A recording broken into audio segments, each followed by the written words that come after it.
Hello, I'm Dr. Vanita Rattan and this channel is dedicated to skincare for skin of colour. As you know, I'm a doctor, but I'm also a cosmetic formulator specifically for skin of colour. So today's video has really been requested a lot and it is how to treat stretch marks. I have a separate video on how to prevent stretch marks during pregnancy and I highly recommend if you're pregnant or you're thinking about getting pregnant, please watch that video. I've had 2 pregnancies and I didn't get stretch marks just because I did everything in that video. But at the same time, I've had stretch marks on other parts of my body, breasts, hips, that happened during puberty, and so my skin is prone to stretch marking. So if you are pregnant or you're thinking about getting pregnant or you have a friend who is in their early stages of pregnancy, send them that video because I think it will really help.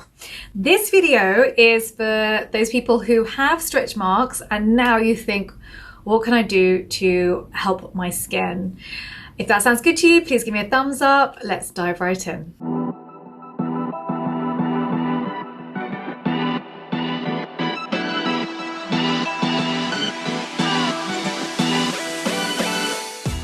So first of all, what are stretch marks? Stretch marks are essentially scars. They take place at fault lines in the dermis, so the weak points of the dermis. And it usually happens during puberty, it happens during pregnancy, it can happen from a rapid weight gain, height gain. I actually got them at the back of my knees when I went through my growth spurt at 13 years old. So they happen when the skin has to expand rapidly. So the stretch mark is where collagen or elastin have had to produce rapidly in order to make way for that expansion of skin. Now it usually starts off red and angry, and they often are in parallel lines to the fault lines in the dermis. Initially, when they are red and angry, they can feel sore and itchy. Actually, this is the time where you're going to be able to improve your stretch marks the most. Once they start to become white and they start to they become quite fairly invisible over time, those are mature stretch marks and those are actually much harder to treat. Now, stretch marks happen for both males and females. They tend to happen more for females and the distribution is different. So for females, we tend to get it on breasts, hips, buttocks, thighs, and men tend to get it on their chest, their upper arms, and their glutes. So for men, it does tend to be more due to rapid muscle growth. And for females, it tends to happen during rapid weight gain that can happen during pregnancy, but also during puberty as well. So this is something we actually don't teach our children. We don't really teach them really much about skincare at all. And stretch marks, are not even on the radar. But really what we should be doing with our kids is teaching them to moisturize their skin. We tend to start thinking about skincare, in our 20s, but really our children should have a skincare routine for their face and for their body. You want to create that healing environment for their skin. So I would highly recommend, if you have kids that are going through puberty, really from 10 years old onwards, they should be moisturizing their skin every day.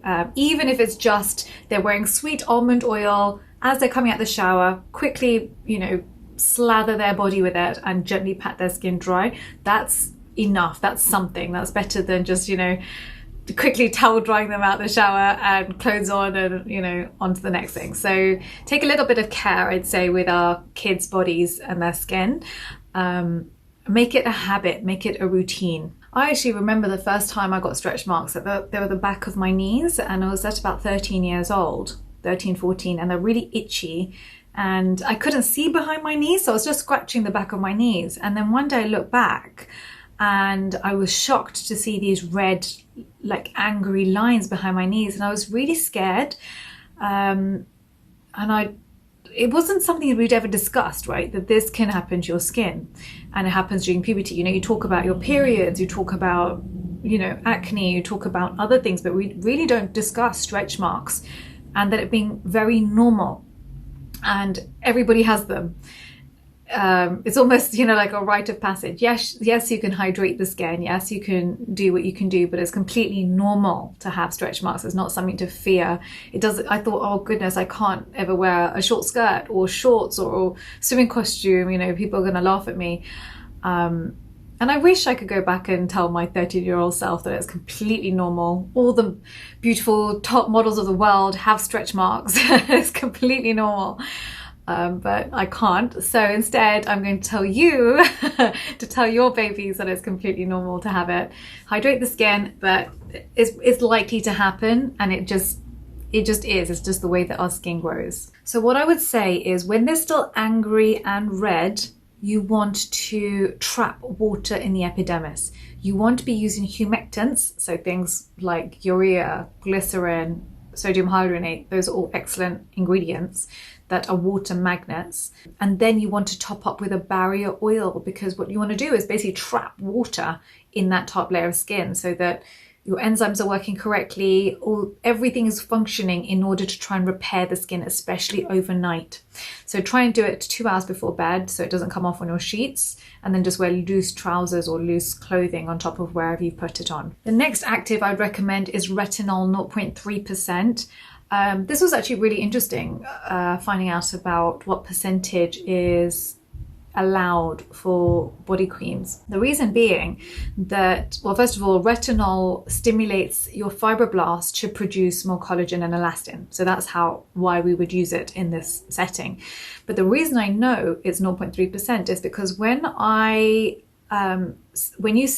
sent my body pigmentation kit off for testing in order to get my CPSR, the safety assessment report, they came back and said my retinol was too high for a body cream. 0.3% is the maximum that is recommended. So I had to reformulate and reduce the amount of retinol in that product. But it's very interesting. So, and I think the reason they say it is because it's a large surface area. And so you can get away with more on a small surface area, for example, your face, but on a large surface area, 0.3% is what's recommended. So it's just a very interesting fact. Other ingredients I love to use at this point would be anti-inflammatories. You want to minimize inflammation in areas, so things like aloe, D-panthenol, green tea extract are all anti-inflammatory. Don't forget, however, with the retinol, you can't use it during pregnancy. So even though you may be getting stretch marks during pregnancy, please do not use retinol. What I do recommend is that you there's a belt called Skin Savior, and I'll link it down below for you. And in fact, you can watch my video on how to prevent stretch marks during pregnancy. That will distribute pressure along the area, so it's not all going down the fault lines, and so you're a lot less likely to get stretch marks. In fact, they did a study on that belt, and 70% of women didn't get stretch marks because they were wearing the belt, and I would have been one of them as well. So I highly recommend that. Please do not wear vitamin A during pregnancy. It's not that we've done clinical studies on whether it's safe to wear during pregnancy. It's just that with high dose vitamin A, there have been problems with neonates, and so just as a precaution we say avoid all vitamin A during pregnancy. The other thing that you can do is to microneedle. So what you're doing with microneedling is causing controlled micro injury, and again you're stimulating your fibroblasts in order to produce more collagen, and again it works much better earlier on in the process. I would also recommend you really do massage your creams into the skin. That's also important. Our biggest issue is that we have a waxy skin barrier. It's very hard to get ingredients into that skin barrier. So when you've microneedled, not only have you stimulated more collagen production, but also you created tiny little channels where ingredients can get into the skin. And so it's a very effective thing to be doing. The only thing I would say is that unfortunately on the body, you know, using the microneedle, you know, 1 millimeter that you might use on your face really isn't going to cut it on the body. You're looking at, you know, 2 to 3 millimeters, and that's very painful. I'm such a baby. I can't even tell you how pathetic I am. I actually have to EMLA, so I get lines right here, and I have to actually EMLA and numb the area before I use my 0.5mm derma roller in this area. I'm that pathetic. And so the thought of having to use 2 to 3 millimeters on the back of my knees is just unbearable, or my breasts, it's unbearable. I'd rather just have my tiger marks, to be honest. So really you need to, first of all, look at your own pain threshold, but second of all, ask yourself, is this thing really worth it? Okay, so step by step, you know how I love to give you practical step by step what you need to do. So first of all, if you are going to do it, make sure you clean the area, and then you can numb the skin with a numbing cream if you have access to it. If you're brave and you can, you know, go without it, that's fine. And then you can derma roll the area that you wish to apply the product. The product I love is Paula's Choice 0.3%. There's actually very few products that I've found with 0.3% retinol in it. And this is one of them. So you can derma roll the area and apply this. And I like also that it's got no acid in it. It's very important to see what else is in that particular product. The other thing that you could potentially use is the ordinary Gran Active Retinoid 2%, or you can use Face Theory Regina Calm. Or you can use Naturium 2% retinol complex. That's encapsulated, which means you don't get the irritation. That's the only reason I would say I like that product. If it was not encapsulated, then I would not recommend it. And then to top it off, I would use a hyaluronic acid. So again, it's easy to get one from the ordinary. And then use a fatty moisturizer. So you know how I harp on at you about Cetraben and CeraVe, or E45. I love that too. So really fatty, non-fragrance moisturizer, which is important because don't forget, you've now put hyaluronic acid on the skin, which are your water magnets. Where's that water going to come from? I want that water to come from the moisturizer on top. Then you can top it off with your sweet almond oil. Literally, I purchased that from Amazon. It doesn't need to be anything fancy.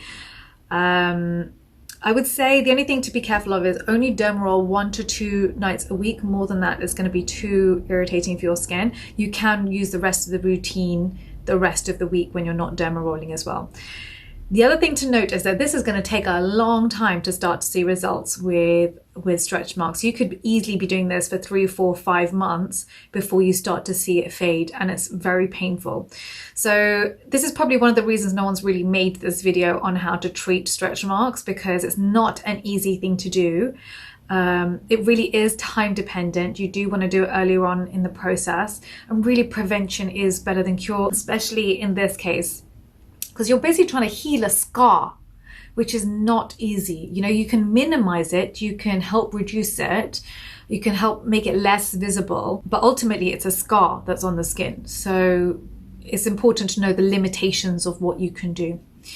Please don't forget to download your free guide. Link is down below. I will be in the comment section for 1 hour at the launch of every single video. And please do follow me on Instagram at the Hyperpigmentation Clinic, Skincare by Dr. V as well, and on TikTok, Dr. Vanita Rattan. Thank you very much.